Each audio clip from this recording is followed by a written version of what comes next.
Nicolas Moinet, bonjour. Bonjour. Vous êtes professeur des universités à l'IAE de Poitiers et vous êtes également enseignant à l'école de guerre économique.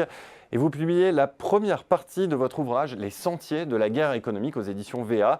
Cette première partie, ce premier tome, il est consacré aux soldats de la guerre économique. Il est intitulé L'école des nouveaux espions. Alors, d'abord, qui sont ces soldats de la guerre économique? Est-ce qu'on peut en dresser un portrait robot en quelque sorte? Alors d'abord, peut-être quelques mots sur la guerre économique. La guerre économique, c'est une mosaïque de conflits entre économies, où à la fin, il y a bien sûr des gagnants et des perdants. Et donc ça implique un certain nombre de pratiques, qui peuvent être des pratiques offensives, voire des pratiques illégales.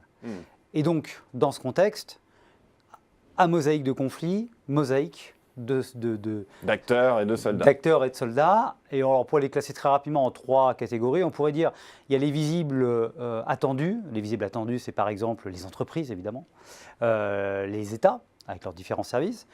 Il y aurait les visibles inattendus, ou plus ou moins inattendus suivant les périodes, par exemple les ONG, les associations, ou même des acteurs isolés.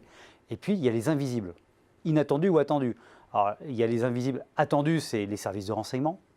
On sait qu'ils existent, mais on ne les voit pas, ou très peu.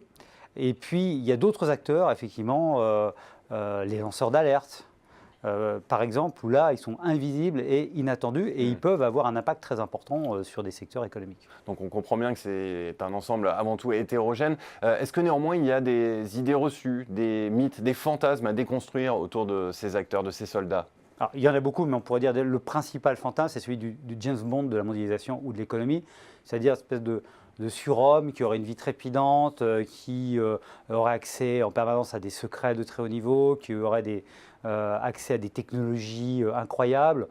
Dans la réalité, en fait, on est plus face à des personnes qui sont d'abord des analystes, qui sont des hommes de réseau, enfin des hommes ou des femmes de réseau, et qui finalement ressemblent le plus à une espèce de mélange entre l'homme de renseignement, le journaliste d'investigation et l'universitaire. Alors finalement, est-ce qu'on choisit de devenir acteur de la guerre économique ou alors est-ce que, pour certains de ces acteurs, c'est un choix qui s'impose à eux? Les deux, mon capitaine. Les deux. Et oui. Il y en a effectivement qui choisissent d'y rentrer, soit parce qu'ils rentrent dans un service de renseignement, soit parce qu'ils rentrent dans un certain nombre de cabinets privés. Et puis beaucoup, évidemment, vont découvrir, subir cette guerre économique sur le terrain. Un cadre expatrié d'un grand groupe parce qu'il va devenir une cible d'une autre entreprise ou d'un État, un patron de PME parce que son entreprise va être déstabilisée par une attaque informationnelle ou par une arnaque. Voilà, donc vous avez effectivement les deux possibilités. Donc tout le monde est concerné finalement. Tout le monde est concerné. J'ai tendance à dire que la guerre économique, c'est comme la politique. Si vous ne vous occupez pas d'elle, elle s'occupe de vous. D'accord. Nicolas Moinet, dernière question, vous qui êtes enseignant également à l'école de guerre économique. Comment est-ce qu'on forme ces soldats? Et j'ai envie de vous demander, est-ce qu'il y a des exemples à l'étranger dont on pourrait s'inspirer? Puisque à vous lire, il semblerait que la France soit moins en pointe sur ces questions-là.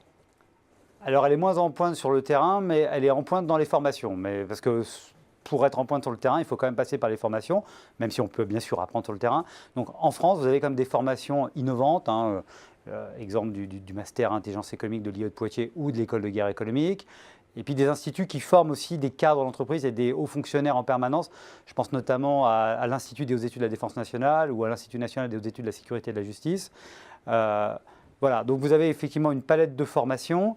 Ensuite, les exemples étrangers, alors on pourrait dire qu'on pourrait s'inspirer par exemple du Japon pour la culture collective de l'information, parce qu'une des tares françaises, c'est quand même cet hyper-individualisme et cette difficulté à partager cette organisation et à jouer collectif. C'est-à-dire qu'on a beaucoup de talents, mais on a plus de mal à mettre ces talents en musique de manière collective.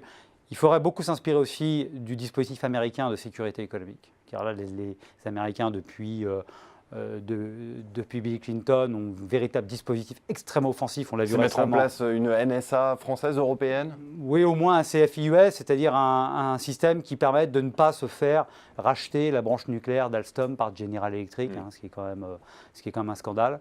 Voilà, donc ce serait ça.